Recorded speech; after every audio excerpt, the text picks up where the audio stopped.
Sveiki visi. Šiandien sugrįžtu su vėl nauja meditacija, įrašyta rugsėjo 4 dieną. Ir ji yra be galo ypatinga tuo, kad jinai kalba apie tai, kas vyksta, kai mes susitinkame su savimi pačiu. Kai žvelgiame savo pačiam į akis iš šalies ir kai matome tą amžinybę begalybę savo akise, suvokdami, kad mes išgyvename tą pačią praeitį, patirsime tą pačią ateitį ir jaučiame tuos pačius dalykus dabar, čia ir dabar. Tai yra toks neįtikėtinas jausmas, kai tiesiog esi, galima sakyti, priverstas būti tik jausme, nes nebelieka minčių. Taip pat šioje meditacijoje pasąmonė pasidalino labai įdomių faktų apie rūką, kad rūkas turi neįtikėtinai stiprų, gydantį ir priminantį mum savo paties ryšį su pasąmonė, kaip viršuje, taip ir apačioje, taip ir gamta mum primena.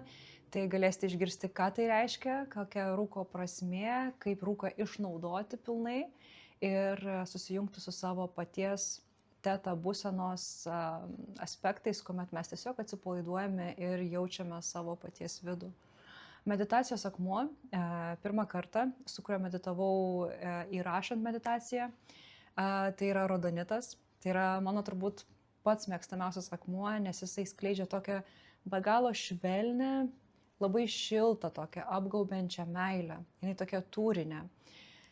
Ir jinai kartu tokia, net sunku išreikšti žodžiais, labai užtikrinta ir labai tvirta. Tai yra ta meilė, kuri tiesiog apgaudama mums primena mūsų paties didybę. Ir visa meditacija apie tai ir yra.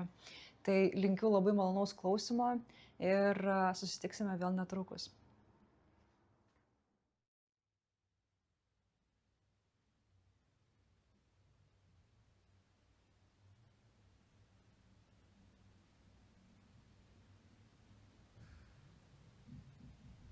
Kas būna, kai pas save ateini pats tu?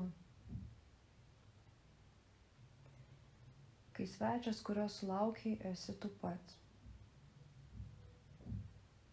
Kai tai nėra kažkas išorinio, kažkas, ko tu lauktum, kažkas, ko tu nepažinotum, o pažinotum, kažkas, kas nėra tavo dalis, bet tai esi tu pats.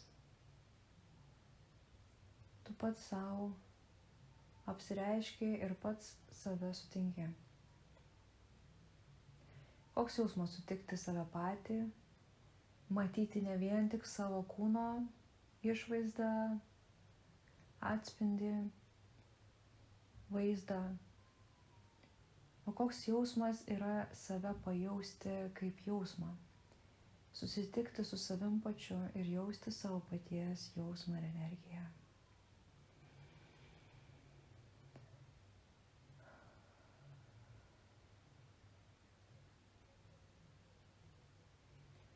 Su savimi pačiu, kuris patyrė viską, ką patyrei tu. Kuris patyrė tokią pačią praeitį, kuris laukia tokios pačios ateities, kuris išgyvena tą pačią dabartį. Kuriam tu gali pažvelgti į akis ir be jokio žodžio žinosi, kad jis supranta viską, ką tu jauti, galvoji, išgyveni, apie ką svajoji, viską jis jaučia lygiai taip pat kaip tu. Ir taip pat matydama akis savo paties iš šalies, tu lygiai taip pat tai jausi ir savyje. Koks tai yra jausmas.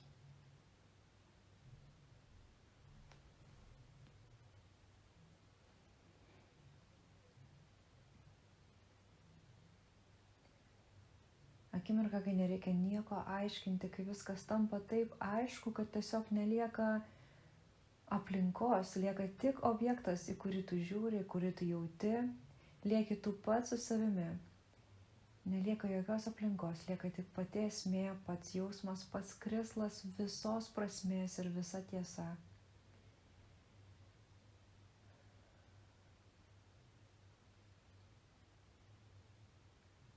Tos akys. Akis, kurios žvelgia su ramumu, bet kartu ir su tokiu laukimu, ką toliau pasakysi, ką toliau išgirsi. Labai jautrios ir priimančios akis. Labai su netikėtumu laukia tavo informacijos, tavo žodžių, tavo pasirinkimų. Nes nuo to priklausys ir to tavo aspekto pasirinkimai.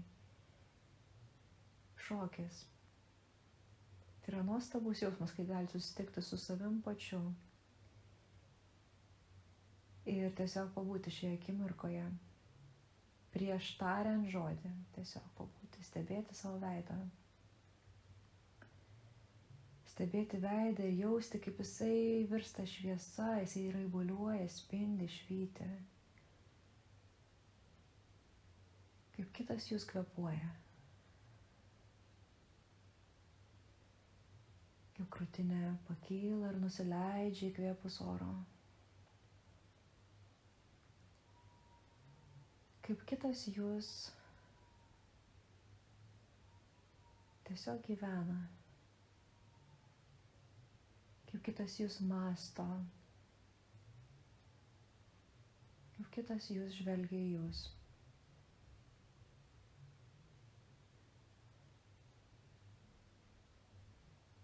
Niekas kitas labiau šiame gyvenime negalės jūsų suprasti negu jūs pats. Jūs galite rodinėti, kiek tik norite, visiems aplinkui, verstis per galvą, dėti visas įmanomas pastangas, kad kažką įrodyti, kad būti mylimam. Visą tai susiveda į tai, noras būti mylimam ir pripažintam. Tačiau jūs niekam nieko negalite įrodyti, kai pats nesate įrodęs savęs savo pačiam. O tai padaryti tai yra tiesiog būti su savimi, būti savo kūne, mylėti savo kūną. Žvelgti jį su šviesa, pagarba ir pasitikėjimu, į tas akis, žvelgti jas. Ir žinoti, kad kas be nutiktų aplinkoje, kokios audros, vėjai nesiautėtų. Jūs tiesiog visą laiką nepraleidžiate fokuso ir visą laiką stebite šias akis. Ir jos visą laiką jūs palaiko. Ir jos lygiai taip pat kaip jūs kūrė. Nieko nėra pabaigto galutinio ir nieko nėra nepradėto. Viskas yra procese. Ir taip yra amžinybėje. Taip aidi amžinybė. Ir tame šokyje jūs tiesiog žvelgiate į save. O savo atspindžių jūs turite daugybę. Iš daugybės skirtingų gyvenimų, iš daugybės skirtingų dimensijų, lygių. Tuo pačiu metu žvelgia daug akių viena į kitas. Visos pilnai atviros patirčiai ir vienas kito priėmimui. Ar tai būtų gyvūnas, ar tai būtų augalas, ar tai būtų kita rūšis žmonių, galbūt net žmonių ne iš šios žemės ir ne iš šios dimensijos. Visi jūs žvelgiate savo vidinę akimi vienas į kitą. Žmogaus akys, jos yra nebereikalo vadinamos sielos veidrodžiais. Nes žvelgiant į akis, jeigu nuraminti mintis vienas kitam žvelgiant, jūs galite užčiuopti pačią esmę. Jūs galite pamatyti patį save. Ir daug žmonių bijo, jiems yra nepatogu žiūrėti kitiems žmonėms į akis. Nes jie nėra dar pasiruošę priimti save patį, savo paties jautrumą, savo paties jautrumą ir kartu galybę. Nes tai jiems primins šį žvelgimą į patį save. Kadangi viskas yra viena, viskas yra iš to paties šaltinio ir visa realybė aplinkui yra skirta jums, kad jūs prisimintumėte ir neegzistuoja tik aplink jūs. Jūs ją kūrėte tiek, kiek einate, tiek, kiek keliaujate, tiek, kiek suvokite, tiek, kiek apčiuopiate, tiek, kiek galite išjausti. O jausmas gali paliesti labai toli. Daug toliau negu mintis, negu protas. Jausmas išlipa iš visų įmanomų dimensijų. Jisai neeina kaip kūnas, kaip tiesioginė elektros srovė, kuri turi tikslą. Mintis turi tikslus, mintis turi potekstes, mintis turi kryptį. Ir labai dažnai tas kryptis tiesiog šaudote bet kur ir pasimetate tarp jų pačių ir tiesiog vyksta disbalansas, disharmonija ir kenčia kūnas. O jausmas, tiesiog pajauskite. Galite tiesiog pajausti erdvę, kurioje dabar esate. Įkvėpkite ir iškvėpkite.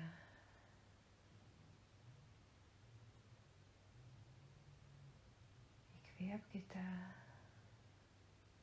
ir iškvėpkite.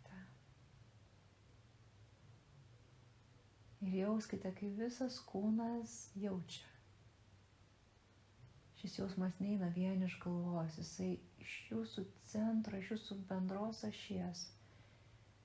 Jis tiesiog kaip garuojanti žemė ryte, kai rūkas ją yra apglėbęs. Taip jūsų kūnas apimtas rūko, spindinčio garavimo. Ir su įkvėpimu ir iškvėpimu tas garavimas, tas nuostabus rūkas švytintis. Jis tarsi gyvas spindi, raibuliuoja ir blizga, atspindi šviesą. Ir jis tęsiasi toliau jūsų kūno į visas kryptis. Ir kiekvienas rūko krislelis, rūko vandens lašelis, jis yra sąmoningas, jisai plinta ir savo sąmoningumu jaučia. Jūs išplečiate savo paties ribas sąmoningumo, pojūčio, buvimo, čia ir dabar per amžius.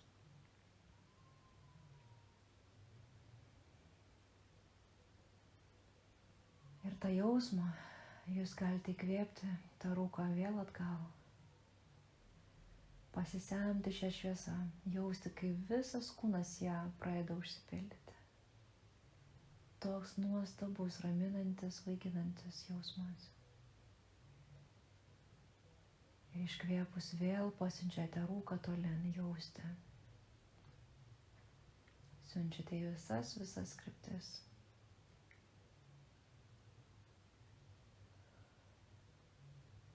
Dabar galite pajusti skirtumą tarp minties, elektrinės, tikslios trajektorijos, aiškios, melsvos informacijos ir jausmo, spindinčio, šilto ir be galo tvirto.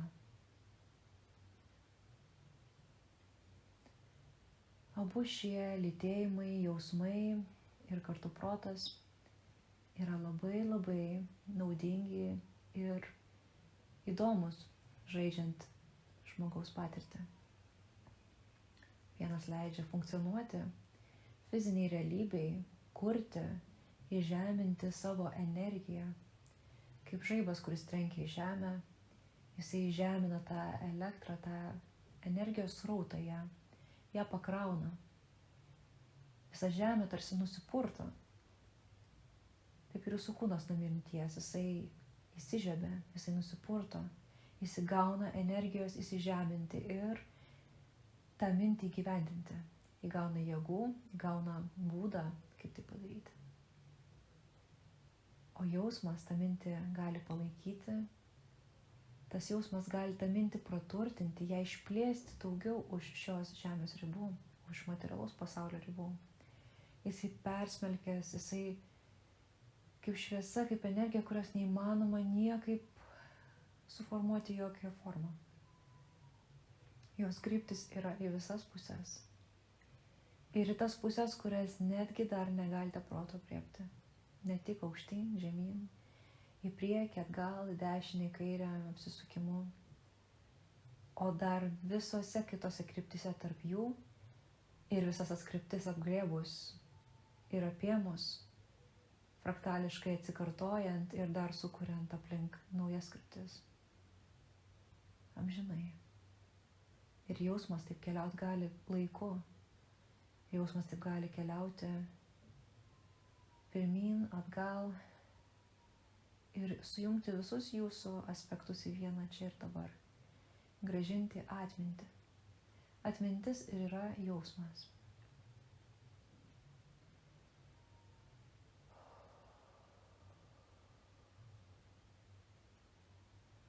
Atmintis tai ir yra jausmas. Atminti. Mintis. Atminti. Padėti minčiai keliauti kitą kryptimį, negu jai įprasta. Tai yra jausmas. Ir tai yra prisiminimai. Jausmų įžiebta mintis, kuri neša informaciją, kurią gali suprasti protas šioje tankioje realybėje ir prisiminti savo kitus aspektus. Viską, ko reikia šiai realybėje pilnai įsižeminti ir gyventi pilniausiai šviesoje, kokia jinai gali gyventi. Ir susitikti su savim pačiu, čia, šiame kūne, kuomet viskas yra tanku ir jūs gyvenate kūne. Kuomet jūs veikia dėsniai gravitacijos, kuomet jūs veikia gyvenimo laikas ir minčių struktūros esančios aplink jūs, kuomet yra sunku visų šituo gravitaciniu svoriu funkcionuoti čionais.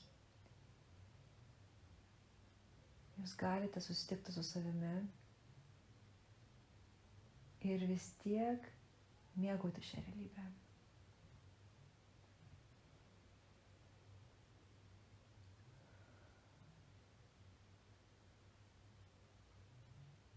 Yra daugybė perspektyvų, kaip jūs galite žvelgti į savo gyvenimą.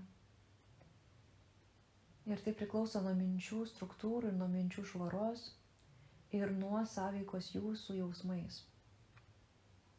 Kai kurie jausmai paliesti proto, jie gali taip pat būti labai aiškios trajektorijos, labai trumpo jungimo. Mintis padiktuoja kažką, jūs įsižiebėte ir tai gali būti pyktis. Tai gali būti tos emocijos, kurios yra aptemdytos proto elektros energijos kartais. Ir jūs tada patiriate jausmus, kurie turi trajektorijas, bet jos nėra kuriančios galbūt tiek, kiek galėtų kurti tos trajektorijos, kurios yra abstrakčios, kurios yra tiesiog buvimas, dėkingumas už viską, net ne tiesiog dėkoti už galimybę šiandien pavalgyti arba tiesiog iš daiktą, už žmogų kažkokį jums artimą, o tiesiog dėkoti už šią erdvę, kuri visada yra aplink jūs ir kurią jūs keliaudami kuriate tuos daiktus, žmones, maistą, kurį valgote. Labai labai pasikeičia gyvenimas, kai pradedate gyventi abstrakčiai. Jausmai tampa neįelektrinti. Jie tampa multitrajektoriniai ir kartu praranda bet kokią savo ašį. Jie tiesiog yra aplink jūs. Jie tampa abstraktus, neprisiriša nei prie vieno jausmo. Jūs paleidžiate įsitikinimą, kad jūs esate toks ir anoks žmogus, pavyzdžiui, liūdnas žmogus, pavyzdžiui, labai naivus žmogus arba labai pastovi laimingas žmogus. Jūs atrišate visus šios mazgus, paleidžiate visus įsitikinimus ir tiesiog jaučiate vieną abstraktų jausmą, būseną, galima tai pavadinti. Šio rūko, kuris iš kūno keliauja tolyn. Ir savo sąmoningumu informaciją tarsi laiku grąžina atgal jums jūsų artimiausią lauką šioje realybėje, šį kūną.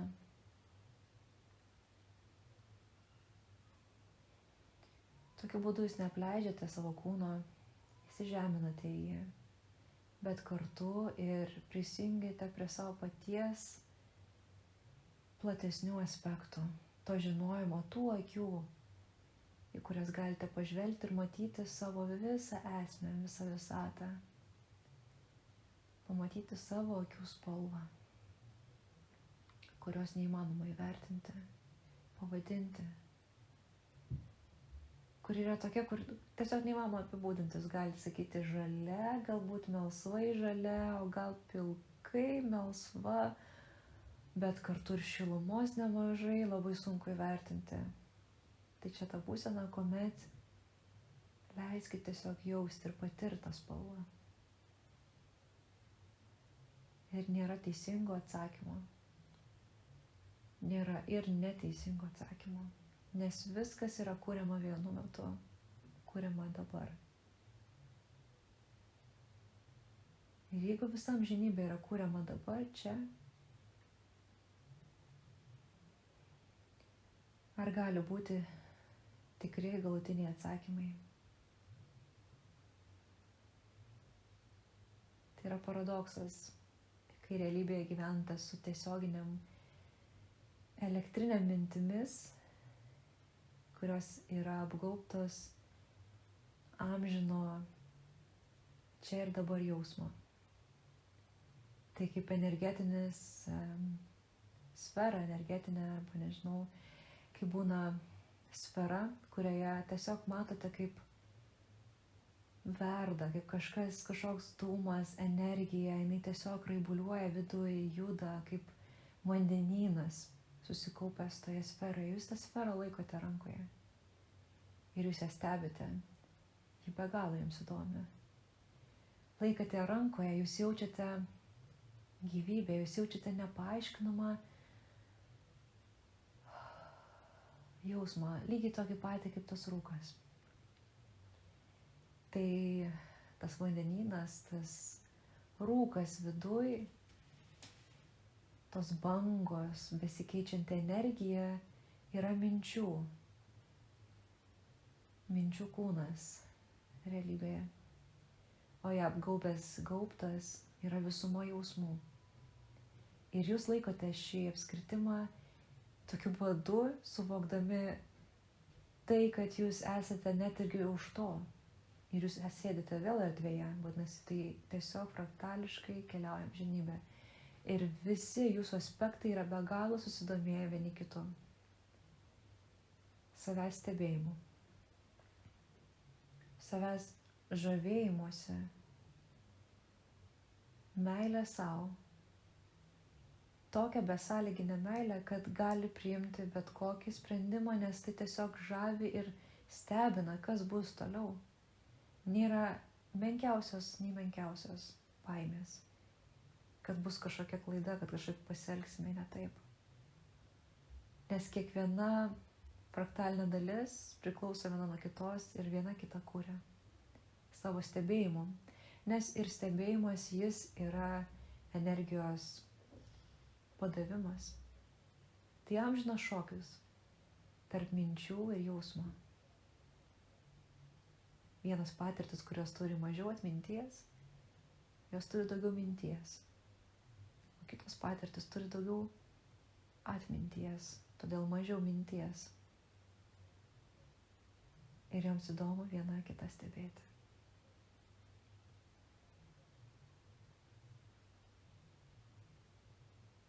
Įkvėpkite ir iškvėpkite.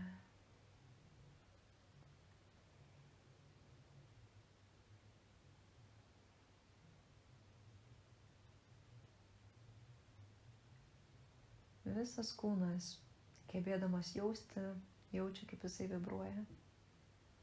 Kaip kiekviena ląstelė yra ne tokia tanki, kaip atrodė. Viskas juda ir kiekviena ląstelė ir yra tas rūkas. Visas kūnas juda.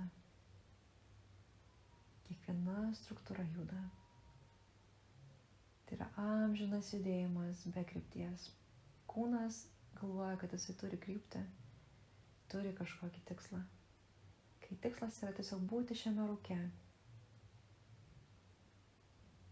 Nebereikalo daugybę senųjų kultūrų kalbėdavo apie tai, kaip svarbu yra suprasti rūko galią. arba tiesiog leisti rūkui apsireikšti ir jį jausti, jį gerbti. Nes rūke yra visa galybė priminanti mums mūsų pačių jausmus. Tai yra žemės jausmas. Kaip jį ryte pabudusi dar neapimta minčių, rūpesčių, minčių trajektorijų, jį dar tiesiog jaučia. Tai dar tiesiog yra ta hipnotyvi teta smegenų dažnio būsena, kuomet jinai dar prisimena. Kuomet jinai dar prisimena sapną. Prisimena viso žaidimo realybę, paradoksą. Ji tiesiog yra gyva ir saulei palietus šį rūką, jisai tiesiog spindi, kaip deimantai, kaip kristalai. Tai yra vienas pačių gražiausių laikų dienoje, kuris suduoda ritmą visai dienai. Ir senoliai tą žinodami, jie keldavosi dažnai labai anksti ryte, kad galėtų išsimaudyti, pasibūti šioje būsenoje. Šioje visiškoje ramybės, atsipalaidavimo, pasąmonės, intuityvios pasąmonės būsenoje, rūke.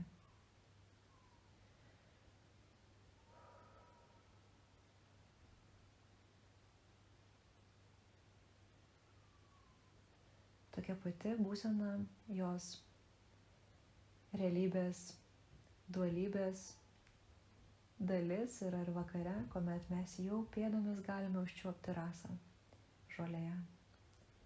Kuomet žemė vėl paleidžia tą rūką, tą energiją, kurią sukaupia per dieną, per minčių struktūras, jinai vėl paleidžia, išsivalo.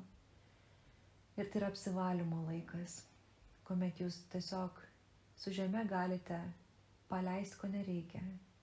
Visą svorį, kuriuo apsunko jūsų kūnas per dieną, per mintis, kurios tiesiog savo energinę srovę dabar palieka kūną toje ramybėje, rasoje ir joje tiesiog išgaruoja. Garuoja į kosmosą. Garuoja iš šio apskritimo sferos, kurią jūs laikote rankose.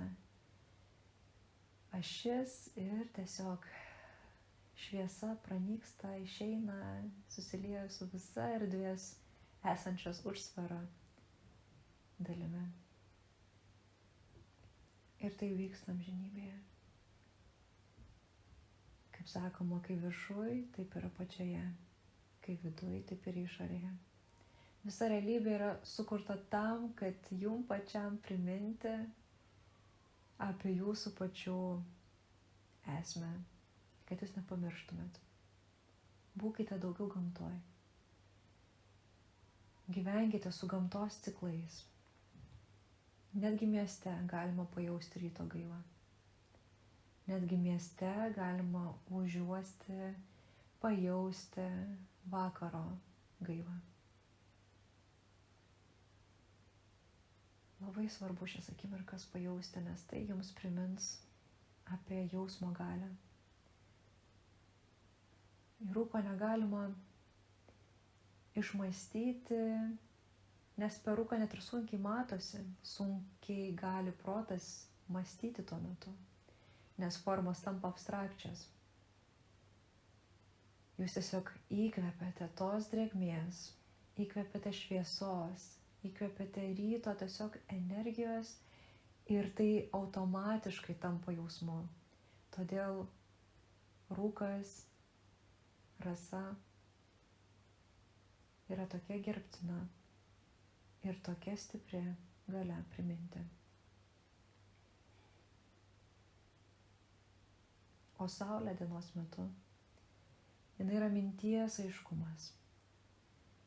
Jeigu daugiau būsite saulėje, daugiau priimsite jo šilumą ant savo odos. Jausite, kaip jinai šildo jūsų odą. Arba vėjas liečia jūsų odą, kedena jūsų plaukus. Tai primins apie jūsų minčių aiškumą.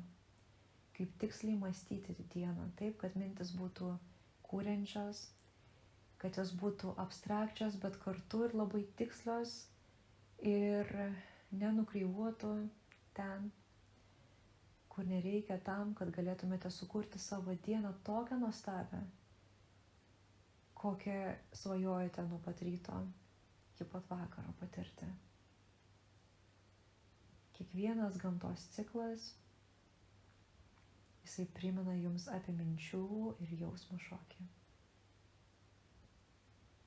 Kiekvienas ciklas primena, leidžia jausti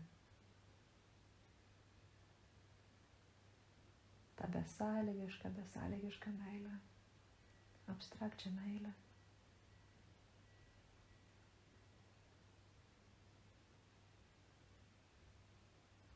Besąlygišką abstrakčią meilę, kuriai nieko nereikia.